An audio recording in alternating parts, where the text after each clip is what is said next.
नमस्कार। बातें किताबों की हमारे शो में आपका स्वागत है। आज एक नई किताब लेकर आई हूं चर्चा करने को आप सब के लिए। मैं डॉक्टर कीर्ति सिंह, अज्ञानी। ये किताब है हिंदी की सुपरिचित हस्ताक्षर उर्मिला शिरीष का 128 पन्नों का लघु उपन्यास।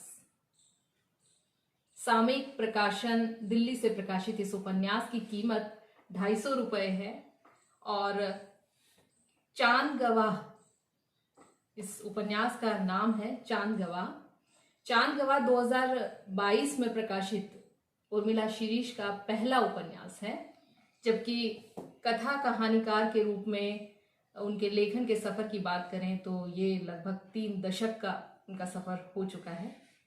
अनगिनत कथा कहानियां, कहानी संग्रह, पुस्तकें और उनके लेखन पर शोधरत विद्यार्थियों की संख्या उनकी लेखनी के कमाल का परिचय खुद ब खुद देते हैं।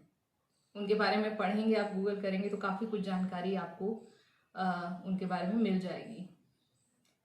स्पंदन की संयोजिका के रूप में डॉक्टर उर्मिला शिरीष आजकल संलग्न है। उर्मिला शिरीष पेशे से हिंदी की प्रोफेसर रही हैं और हिंदी साहित्य के कई प्रतिष्ठित सम्मानों से इन्हें नवाजा जा चुका है। हालांकि मैं जब कोई भी किताब उठाती हूँ तो मैं लेखक के परिचय से उसकी किताब का चुनाव नहीं करती हूँ। मैं पहले लेखक की लेखनी को परखती हूँ बतौर पाठक, तब मैं लेखन परिचय पे जाती हूँ, ताकि किसी तरह का पूर्वाग्रह मेरे मन में शुरुआत से न बन पाए। तो चांद गवाह को भी मैंने इसी तरह से पढ़ा। मैंने उनका लेखन परिचय बाद में पढ़ा, लेकिन उनकी पुस्तक को पहले पढ़ा। चांद गवाह से उपन्यासकार के रूप में इन्होंने यानी लेखिका ने एक तरह से डेब्यू किया है, क्योंकि इससे पहले इन्होंने जितना भी लेखन किया उसको सारा मैंने टटोला तो वो कथा कहानियां इन्होंने लिखी हैं, कई पुस्तकें हैं, लेकिन ये इनका पहला उपन्यास है। और इसी साल 2022 में इनके 2 उपन्यास भी आए।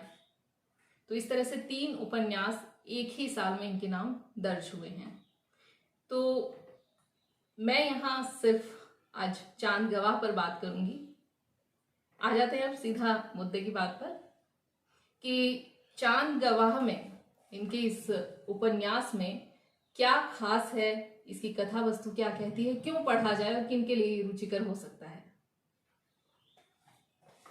इस उपन्यास की कथा वस्तु की बात करूं तो ये पूर्णतः स्त्री केंद्रित कथा वस्तु है। इसकी विभिन्न महिला पात्रों के माध्यम से स्त्री विमर्श करती कथा वस्तु है।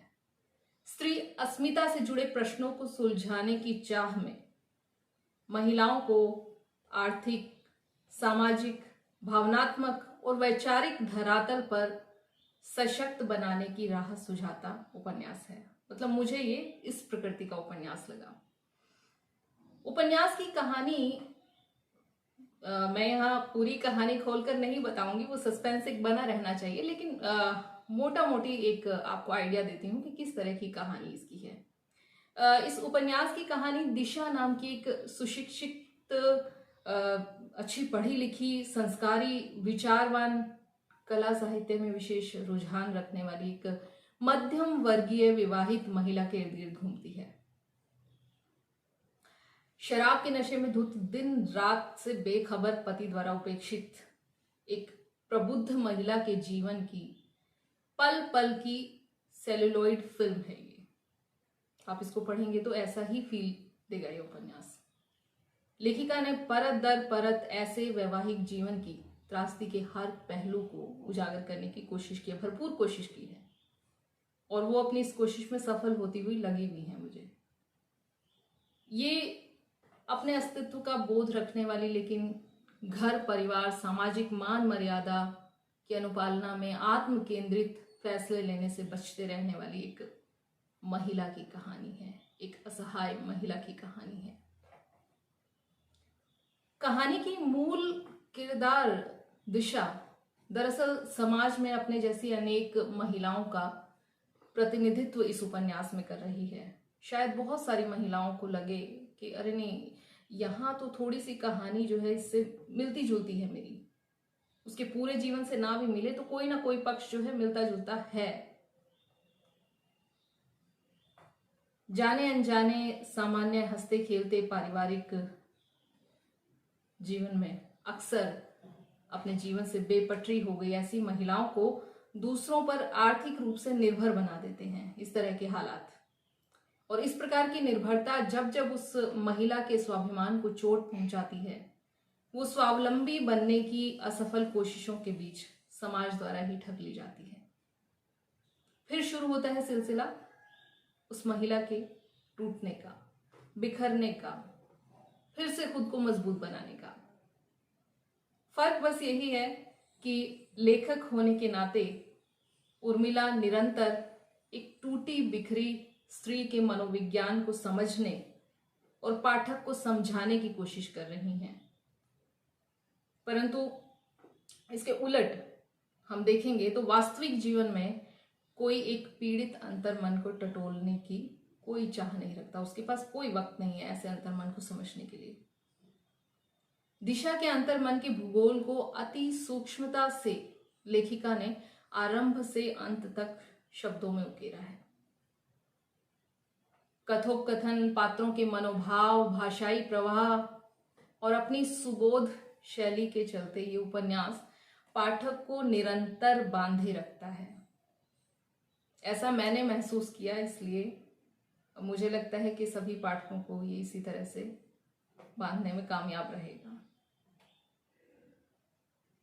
उपन्यास की कथा वस्तु की एक बात और मुझे महसूस हो रही थी लगातार पढ़ते हुए कि कथा वस्तु ऐसा नहीं कि बहुत मतलब एक नए तरीके से गढ़ी गई, बड़ी चिर परिचित सी कथा वस्तु मुझे लगी। लगता है कि जैसे पड़ोस के ही मोहल्ले में पीछे एक परिवार की कहानी है ये, या फिर कल ही तो मैंने ऐसे किसी रिश्ते के चलते धोखा खाई एक विवाहित महिला की खबर अखबार में पढ़ी थी, या फिर दूर किसी रिश्तेदार के परिवार में भी तो ठीक यही कहानी घटित हुई थी पिछले साल। लेकिन वास्तविक जीवन में घटित उन कहानियों और इस उपन्यास की कथा वस्तु में ट्रीटमेंट का बड़ा फर्क है। आम समाज और एक संवेदनशील लेखक द्वारा किए जाने वाले ट्रीटमेंट वाला अंतर। उपन्यास में कई महिलाएं हैं। उपन्यास में दिशा की माँ, बड़ी छोटी बहनें, भाभियां और 2 जवान बेटियां दिशा की, उनके रूप में मुख्य पात्रों की भूमिका निभाती इस तरह से ये कई महिलाएं हैं और 3 मुख्य पुरुष किरदार हैं। उसके अलावा भी दिशा के जीवन में कुछ पुरुष आते हैं, लेकिन यहाँ मोटे तौर पर 3 पुरुषों पर फोकस किया है लेखिका ने।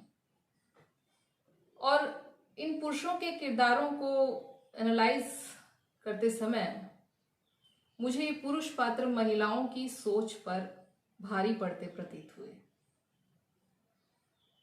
दिशा के पियक्कड़ पति को अगर छोड़ दें तो लेखिका पुरुषों के प्रति सकारात्मक सोच का परिचय देती है। हालांकि अपनी भाषा में वो बहुत ज्यादा पियक्कड़ पति को भी खलनायक के रूप में तो ज्यादा नहीं प्रतिष्ठित करती है, मतलब उस पर ज्यादा ध्यान ही नहीं देती हैं। मुझे ऐसा फील हो रहा था कि पियक्कड़ है, ठीक है, उसकी जैसी हरकतें होती है उसको बस उन्होंने बयां कर दिया, उस पर ज्यादा फोकस नहीं किया। बस उसकी बदौलत, उसके पियक्कड़पने की बदौलत दिशा के जीवन में जो त्रासदियां घटित हो रही हैं उस पर ज्यादा फोकस है उनका। तो कई तरह की झलक मुझे लेखिका के विचारों की इस कथा वस्तु के माध्यम से मिली। पुरुषों के प्रति सकारात्मक सोच का परिचय तो वो दे ही रही हैं, या कहूं कि वो सीधा सीधा प्रतिरोध ना कर अपने लेखन के जरिए पुरुषों से ऐसी अपेक्षा रखती हैं। दिशा के भाई और उसके जीवन में मदद की मंशा से आए एक अनजान शख्स, संदीप नाम का जो शख्स दिशा के जीवन में आता है, उन दोनों की भलमनसियत के माध्यम से वो पुरुषों के लिए इस उपन्यास में मुझे एक आदर्श स्थापित करती हुई दिखती हैं। मायने वो ऐसी अपेक्षा करती हैं पुरुषों से कि उनकी भी इस तरह की जिम्मेदारी बनती है। यहाँ महिला पात्र की बात करूं तो बहुत मतलब पढ़कर अच्छा नहीं लग रहा था। ये महिलाएं भी ठीक वैसी ही महिलाएं हैं वास्तविक जीवन में हमारे इर्द गिर्द जो देखने को मिल जाती हैं, भुगत भोगी के रूप में हैं, बड़बोली हैं, समाज से डरी हुई हैं, भयभीत हैं, गैर संवेदनशील हैं, या फिर सब समझते बूझते हुए भी मौन है, मौन रहना चाहती हैं क्योंकि वो आशंकाओं से घिरी हैं। तो इस तरह से इस उपन्यास में चित्रित ये महिलाएं मुझे ऐसी ही लगी जो किसी के वैवाहिक जीवन में उपजी त्रासदियों से जूझती महिलाओं की संगी साथी ना बनकर उनकी राह प्रशस्त करने की बजाय, उनका मार्गदर्शन करने की बजाय, क्योंकि उस समय जब ऐसी महिलाएं वैवाहिक त्रासदियों का शिकार होती हैं तो अकेलेपन का भी शिकार होती हैं और उन्हें सही मार्गदर्शन की जरूरत होती है। तो ये महिलाएं भी ठीक वैसा ही बर्ताव कर रही हैं जैसे आम जनजीवन में हम अपने इर्द गिर्द देखते हैं। वो किसी तरह से उनका मार्गदर्शन या मदद करने की बजाय उन्हीं महिलाओं पर बस प्रश्न खड़ा कर देती हैं, प्रश्न खड़ा करना जानती हैं, उससे ज्यादा नहीं जानती हैं। अपनी अस्मिता के लिए लड़ती बेपटरी हो गई इन स्त्रियों को अकेले उनके हालात पर छोड़ जूझते हुए दिखती हैं। बहुत ही सच्ची तस्वीर उर्मिला जी ने इन महिला पात्रों के माध्यम से समाज की प्रस्तुत की है। कथा वस्तु का सबसे सकारात्मक पक्ष है लेखिका द्वारा पुरुषों को खलनायक नहीं बल्कि एक नायक के रूप में स्थापित करना। इस तरह लेखिका समाज में पुरुषों के प्रति चिर प्रतिष्ठित पूर्वाग्रहों को तोड़ते हुए उनके इंसानियत से भरपूर खूबसूरत पक्ष को उभारती हैं। ये मुझे अच्छा लगा क्योंकि वही फिर एक आदर्श भी स्थापित करता है समाज में। और ऐसा मैंने इसलिए महसूस किया कि क्योंकि कथा वस्तु के मुताबिक दिशा जब जब उर्मिला की लेखनी में मानसिक संतुलन खोती दिखती है, जब विपरीत हालात होते हैं तो हर कोई संतुलन खोने लगता है, लेकिन वो संभल भी जाती है। दिशा के जीवन में आए संदीप नाम के अनजान शख्स को वो लगातार दिशा के लिए एक नायक के रूप में स्थापित करती हैं। एक ऐसा नायक जो बदले में दिशा से कोई अपेक्षा नहीं रखता, सिर्फ इस अपेक्षा की कि दिशा भावनात्मक और आर्थिक तौर पर किसी पर निर्भर न रहे। तो कुल मिलाकर इस तरह से ये एक मर्मांतक, हृदय स्पर्शी और बहुत ही सच्ची कहानी है। व्हाट्सएप युग वाले आधुनिक समाज की स्त्री को केंद्र में रखकर नई सोच के साथ लिखा गया उपन्यास है। नारी की परजीवी अस्मिता को झकझोरता, उसमें नव चेतना का बीजारोपण करता और उसका मार्गदर्शन करता उपन्यास मुझे लगा। वैसे उपन्यास के नाम से अक्सर भारी भरकम और एक विस्तारित कथा वस्तु की कल्पना मन में बनने लगती है, लेकिन ये उपन्यास पृष्ठ संख्या और कथा वस्तु के लिहाज से पाठक से बहुत कम समय की मांग करता है। आप इसे 1 से 2 दिन के भीतर भी पढ़कर खत्म कर सकते हैं और एक बार फ्लो बन जाता है पढ़ने का तो 1 दिन में भी आप इसको खत्म कर सकते हैं।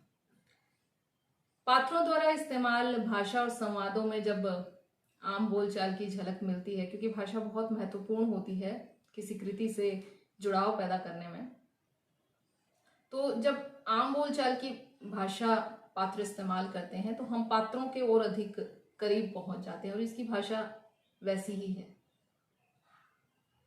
शायद लेखिका ने भाषाई प्रवाह को प्रभावी बनाने में अपनी कलम पर काफी जोर लगाया है, या लगता है कि उन्होंने कई सिटिंग भाषा को ही प्रवाह में बनाने में दी हैं अपनी। और ये भी हो सकता है कि इसके पीछे उनका बरसों का लेखकीय अनुभव है, वो भी परिलक्षित हो रहा है इसमें, क्योंकि पात्रों की मनोस्थिति को बयां करने में उन्होंने बहुत सरलता बरती है। ऐसी सरलता कि आप बच्चों को भी वो संवाद अगर सुनाएंगे तो पात्र की मनोस्थिति को बच्चे भी भाप जाएंगे कि वो किस मूड में है। उपन्यास शिल्प की बात पर आते हैं। उपन्यास शिल्प के कई रोचक पहलू हैं जो पन्ने दर पन्ने पलटते रहने के साथ पाठक के भीतर उत्सुकता बढ़ाते चले जाते हैं। लेखिका ने उपन्यास में गद्य और पद दोनों शैलियों का प्रयोग किया है। ये मुझे बड़ा अच्छा लगा पढ़ते हुए। मुख्य किरदार दिशा के मुंह से अनेक कविताएं बुलवाना उसकी साहित्यिक रुचि को परिलक्षित करने के लिए इस कथा वस्तु की एक अहम जरूरत भी थी। तो इस नजर से जब गद्य और पद्य दोनों शैली का इन्होंने प्रयोग किया तो इस नजर से इस उपन्यास की लेखन शैली जो है बड़ी विशिष्ट बन पड़ी है। एक चीज मुझे वो रोचक भी लगी और बड़ा कौतूहल भी बार बार पैदा कर रही थी कि लेखिका जब मैंने उपन्यास शुरू किया तो लेखिका अपने पात्रों से परिचय कराने में बहुत धैर्य की परीक्षा ले रही थी। धीरे धीरे जाकर पात्र खुलते हैं कि किस पात्र की बात करें, नाम क्या है, परिचय नहीं दे रही हैं, जस्ट संवादों के माध्यम से उपन्यास की कहानी को शुरू करती हैं और धीरे धीरे धीरे धीरे अपने पात्रों का परिचय करवाती हैं। तो इस तरह से पात्र परिचय बहुत पाठक से धैर्य की परीक्षा की मांग करता है। उपन्यास के अंत तक पहुंचते पहुंचते मुझे हालांकि पता नहीं क्यों ये लग रहा था कि उपन्यास का अंत कुछ और भी हो सकता था। मेरा मन ये अपेक्षा कर रहा था या शायद ये कह रहा था मेरा मन कि कथा वस्तु को थोड़ा और विस्तार दिया जा सकता था, अधर में छोड़ा जा रहा है जैसे उसे। पर ये एक पाठक का वर्जन है, मतलब मेरा वर्जन है। आप इस उपन्यास से गुजरेंगे तो शायद आपका वर्जन कुछ और होगा। लेखिका भी शायद मेरी बात से सहमत होंगी क्योंकि राग भोपाली पत्रिका उन्हीं के लेखन संग्रह पर आधारित पत्रिका है। तो उसमें मैं उनका एक इंटरव्यू पढ़ रही थी, तो एक सवाल के जवाब में वो भी कुछ ऐसा ही जवाब देती हैं कि रचना को कई कई आयामों से लिखे जाने की चाह उनकी भी रहती है। तो मुझे लगता है कि ये वाजिब मांग ही है मेरी एक बतौर पाठक कि मैं शायद इस उपन्यास का अंत कुछ और देखना चाहती थी, और पढ़ना चाहती थी, या कुछ और इसको विस्तार दिया जाता तो मैं शायद और आनंद उठा पाती। अगर महिलाएं इस उपन्यास को पढ़ती हैं तो शायद बहुतों के लिए ये उपन्यास आईना बनेगा, उन्हें अपने आप को समझने में मदद मिलेगी। मैं कहूँगी कि महिलाओं को इसे पढ़ना चाहिए। और पुरुषों के लिए ये उपन्यास आदर्श स्थापित करेगा। और इससे पहले कि हम अपने प्रोग्राम में आपसे अलविदा लें, मैं चाहूँगी कि इस उपन्यास में से कुछ अंश मैं आपके लिए ज़रूर प्रस्तुत करूँ। बहुत ही प्रभावी मुझे ये लगे, इसलिए मैं चाहती हूँ कि आप ज़रूर मेरे साथ इस अंश से गुजरें। पृष्ठ संख्या 84 पर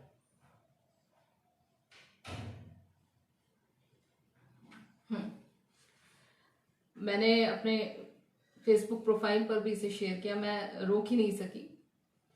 और ये कुछ इस तरह से था ये अंश। संदीप, तुमने मुझे मेरे होने का बोध क्यों करवाया था। यहाँ से ये संवाद शुरू हो रहा है दिशा का उस अनजान शख्स से जो उसकी मदद की मंशा से उसके जीवन में आया था।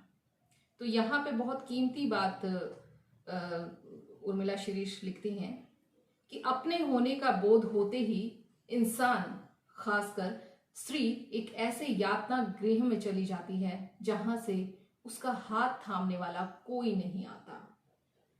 सबको एक विवेक शून्य, विचार शून्य और प्रति प्रश्न ना करने वाली औरत चाहिए होती है। संबंधों में यह बोध, आत्मबोध, ज्यादा गहरा और मारक होता है। गाली को गाली ना समझे, अपमान को अपमान ना समझे, उसका अपना एकांत ना हो, उसकी अपनी टेबल कुर्सी ना हो, उसकी अपनी बहस विमर्श करने की बुद्धि ना हो, तो देखो वह कितनी सुखी रहती है, कितना सराहा जाता है उसे परिवार में। तो ये अंश मेरे दिल को छू गया था। एक और 116 पृष्ठ पर ये दिशा की लिखी चिट्ठी का एक अंश है जो संदीप को लिखती है। उस चिट्ठी का अंश मैं आपको पढ़कर सुना रही हूं कि व्हाट्सएप के जमाने में चिट्ठी लिखना अटपटा भी लग रहा था, मगर बचपन की आदत जो है, बचपन में छूटी हुई सहेलियों को पत्र लिखा करती थी, फिर भाई को पत्र लिखा करती थी जब वो बाहर थे, फिर ससुराल में रहते हुए जब अपना अस्तित्व को चलते हुए देखा था, तब अपने ससुर को 12 पन्ने की चिट्ठी लिखी थी, जिसका उन्होंने ये कहकर साफ मजाक उड़ाया था कि हमारे घर में कोई लेखिका आ गई है। वो मेरे जीवन की सबसे खूबसूरत, सबसे बेचैन कर देने वाली चिट्ठी थी। मेरी सास ने वो चिट्ठी मुझे यह कहकर लौटा दी कि तुम्हारी बातें इस परिवार में किसी को समझ नहीं आने वाली। तब से न समझने वालों का खेल चलता रहा। मैं उस खेल के मैदान में इधर से उधर भागती ही रही। पराजित खिलाड़ी को जैसे कोई याद नहीं रखता है, वैसे ही मुझे भी सबने विस्मृत कर दिया। उस मैदान से बाहर आकर मैं खेलती हूँ बिल्लियों के साथ, कुत्तों के साथ, सड़क के बच्चों के साथ, क्योंकि मुझे अपने जीवन का खेल खत्म नहीं करना है। तो यहीं पर मेरी प्रतिक्रिया भी इस उपन्यास को लेकर खत्म होती है। मैं उर्मिला शिरीष को चांद गवाह के साथ साथ उनके 2 अन्य उपन्यासों के लिए भी बधाई एवं शुभकामनाएं देना चाहूंगी। उसमें से एक किताब मैं आपको दिखाना चाहूंगी, खैरियत है हुजूर। ये अभी मैं इस किताब से गुजरी नहीं हूँ, इसलिए इसके बारे में अभी ज़्यादा कुछ कहना नहीं चाहूँगी, लेकिन मुझे उम्मीद है कि मेरी उम्मीदों पर चांद गवाह की तरह ही ये किताब भी खरा उतरेगी। तो अब आप भी, मैं उम्मीद करती हूँ कि आप भी इस उपन्यास को पढ़िए और वीडियो के कमेंट बॉक्स में जाकर अपनी प्रतिक्रिया लेखिका तक ज़रूर पहुँचाएं। इसी के साथ मैं आपसे विदा लेना चाहती हूँ। नमस्कार।